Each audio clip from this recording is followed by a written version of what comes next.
Assalamualaikum dan selamat pagi kepada semua hadirin dan rakan-rakan sekalian. Pada hari ini kami akan membentangkan tutorial mengenai topik 9 iaitu berkenaan dengan salah laku dan tindakan disiplin.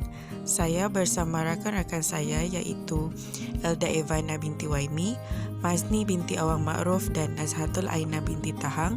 Saya sendiri Faradania binti Eric Elias Imran Roshadi akan merungkai persoalan-persoalan mengenai topik ini.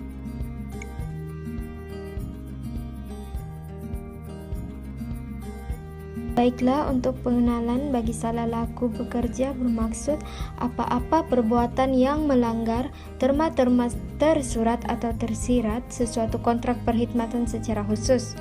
Dalam Akta Perhubungan Perusahaan 1967, Undang-Undang tidak memberikan definisi yang khusus terhadap apa yang dimaksudkan sebagai salah laku ataupun misconduct. Tindakan disiplin pula merupakan hukuman yang diberikan kepada pekerja yang melanggar peraturan syarikat.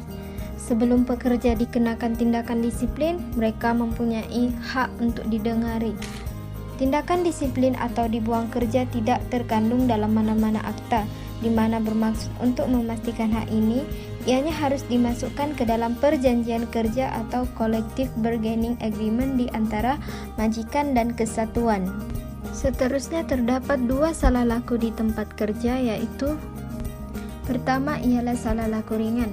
Salah laku ringan adalah jenis-jenis salah laku yang mana kelakuan pekerja itu tidak terlalu menjejaskan hubungan di antara pekerja dan majikan dan impaknya terhadap reputasi syarikat adalah kecil.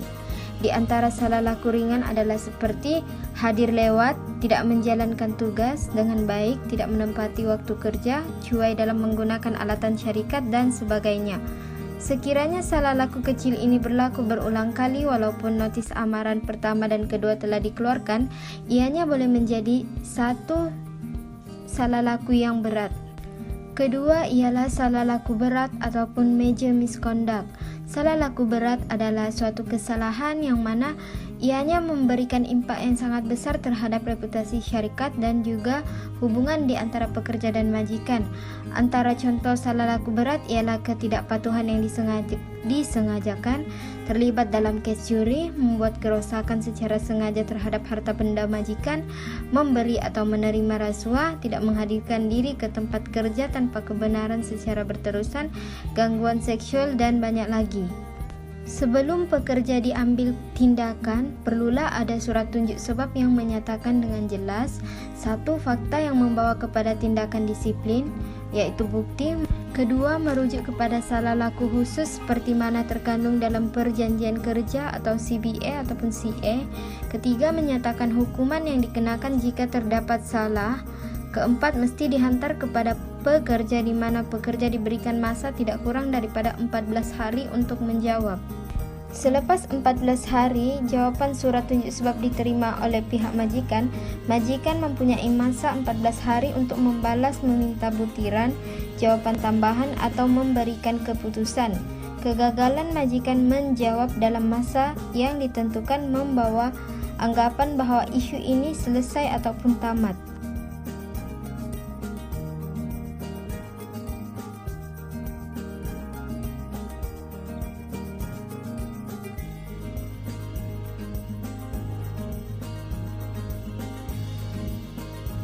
Bagi soalan 1, kes di antara Rozila binti Abdul Rashid dan Tenaga Nasional Berhad dipilih untuk digunakan.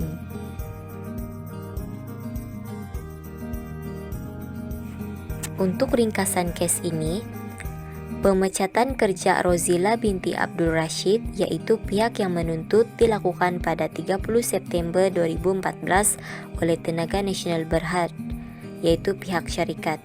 Pemecatan ini dilakukan disebabkan oleh pihak yang menuntut telah didapati mengambil wang sewaktu menjalankan tugas sebagai juru wang berjumlah 14.000 dari mesin kutipan wang nomor 1 dan 2 di Pusat Khidmat Pelanggan, pejabat pengurus kawasan Tanah Merah, bahagian pembahagian Tenaga Nasional Berhad pada 23 Julai 2014.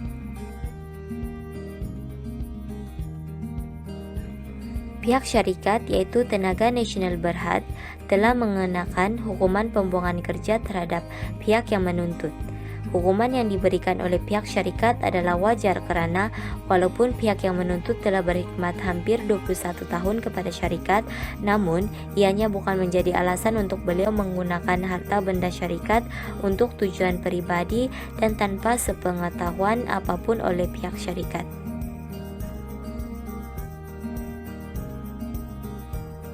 Berdasarkan akta, tindakan yang dilakukan oleh pihak yang menuntut yaitu Rozila binti Abdul Rashid adalah salah satu salah laku. Meskipun undang-undang tidak memberikan definisi khusus apa yang dimaksudkan sebagai salah laku, definisi ini telah diteroka dengan mendalam oleh pelbagai kes-kes dalam mahkamah perusahaan. Sesuatu salah laku boleh ditafsir melalui 3 klasifikasi yaitu salah laku berkaitan tugas, salah laku berkaitan dengan disiplin, dan salah laku yang berkaitan dengan moral. Salah laku pekerja boleh dibahagikan kepada 2. Yang pertama adalah salah laku ringan, minor misconduct, manakala yang kedua pula adalah salah laku berat, major misconduct. Bagi tindakan yang dilakukan oleh pihak yang menuntut termasuk sebagai salah satu daripada salah laku berat. Salah laku berat adalah sesuatu kesalahan yang mana ianya memberikan impak yang sangat besar terhadap reputasi syarikat dan juga hubungan di antara pekerja dan majikan. Melalui kes ini, pihak yang menuntut telah terlibat di dalam kes curi, penipuan dan ketidakjujuran berkaitan dengan urus niaga dan harta benda majikan.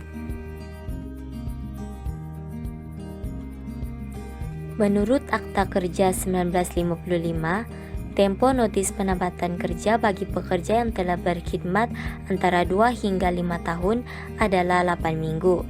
Namun, bagi kes ini, pihak majikan tidak melanggar undang-undang yang telah ditetapkan.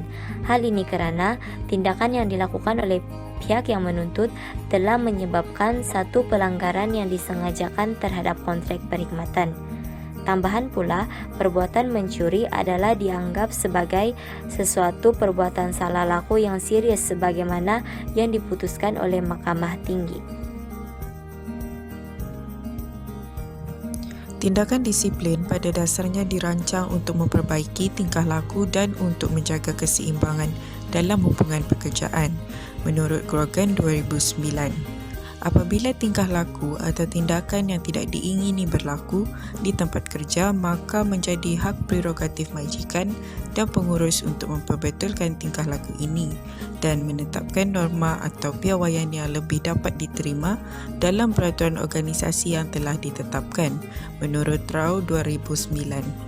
Oleh itu, tata tertib dan peraturan serta prosedurnya merupakan bahagian yang tidak terpisah dari hubungan pekerjaan antara majikan dan pekerja, menurut George Zimbiri 2016.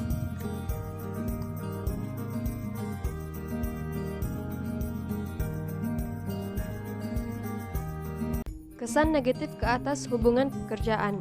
Yang pertama yaitu dikenakan penggantungan kerja. Pekerja tersebut tidak layak diberi kepercayaan sebagai seorang pekerja dan tidak mendapat kepercayaan untuk melakukan apa-apa tugas yang mungkin diminta oleh pekerja untuk melaksanakannya. Ini bermakna bahwa pekerja diarahkan untuk tidak menghadiri kerja, memasuki premis atau menghubungi mana-mana syarikat pekerja semasa proses siasatan terhadap tuduhan serius salah laku ini. Ini juga mungkin termasuk menyuruh pekerja meninggalkan premis dengan segera. Selain itu, gaji penuh pekerja akan digantung sementara kes tuduhan disiasat.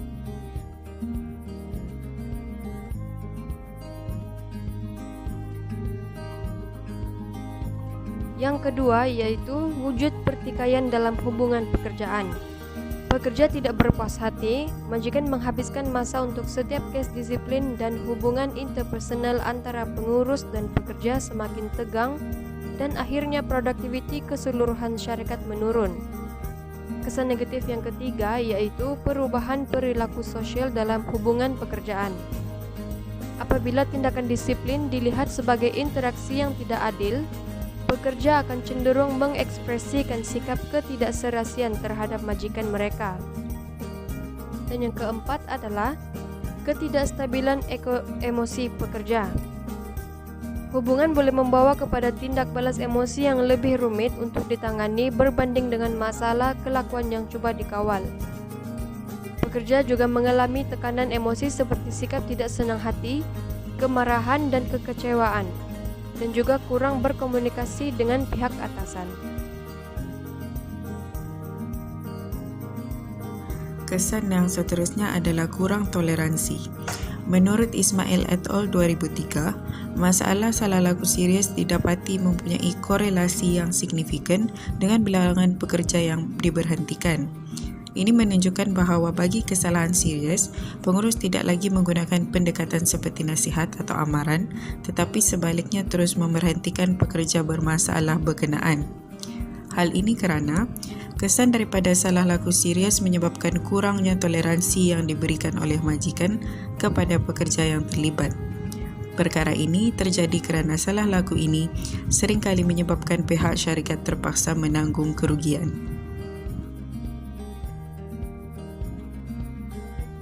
Kesan yang seterusnya ialah hilang kepercayaan. Masalah salah laku berat seringkali berlaku dalam kalangan mereka yang memegang amanah. Oleh itu, salah laku mencuri menyebabkan majikan hilang kepercayaan terhadap pekerja berkenaan. Perubahan yang berlaku terhadap tingkah laku majikan dan pekerja boleh mengganggu kelancaran operasi organisasi keseluruhannya. Anderson 1976. Oleh itu, bagi kes disiplin yang lebih serius, pengurus akan menanganinya dengan cara yang lebih menjurus kepada penyelesaian masalah seperti pembuangan pekerja. Ismail et al. 2003. Kesan positif terhadap hubungan pekerjaan adalah kesan penggunaan dan tindakan disiplin adalah kompleks dan konteks atau situasi mungkin mempengaruhi keberkesanan sesuatu tindakan disiplin. Tindakan disiplin terhadap pekerja juga boleh meningkatkan produktiviti pekerja berkenaan dan kumpulan kerjanya. Penggunaan hukuman atau tindakan adalah penting kerana ia bertujuan menggalakkan pekerja supaya berkelakuan mengikut norma atau peraturan organisasi yang betul. Ini kerana tindakan disiplin boleh menyedarkan pekerja mengenai prestasi mereka yang rendah dan mengambil tindakan untuk mengubah kelakuan untuk memperbaiki prestasi mereka.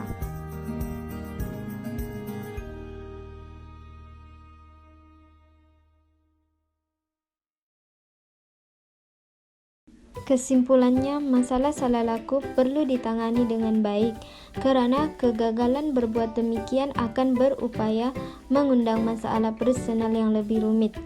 Tindakan yang diambil mempunyai berkaitan secara langsung dengan salah laku yang dipersepsikan. Jika masalah yang dipersepsikan itu ringan, maka tindakan pengurus adalah ringan dan sebaliknya.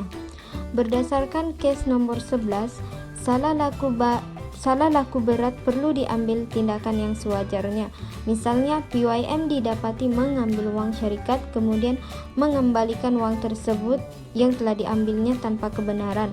Walaupun begitu, ia tetap salah dan ia tidak mempengaruhi keputusan mahkamah untuk pembuangan oleh pihak syarikat.